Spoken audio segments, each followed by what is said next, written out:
This Christmas, the most valuable investment, Vice President Sara Duterte says, is not in stocks or cash.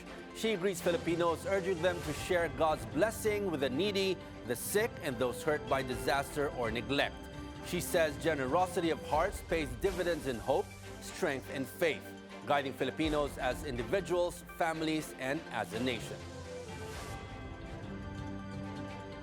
Tuwing Pasko ay binabalot ang ating mga puso ng mga biyaya na hatid sa atin ng kapanganakan ni Jesus.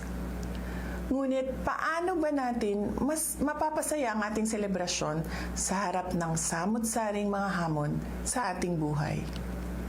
Mga kababayan, magiging mas makabuluhan ang Pasko kung ibabahagi natin ang mga biyaya ng Diyos sa ating kapwa, lalo na sa mga nahihirapan sa buhay, mga may karamdaman, mga ulila at walang tahanan, mga biktima ng sakuna at karahasan, at mga sektor na dumaranas ng kapabayaan.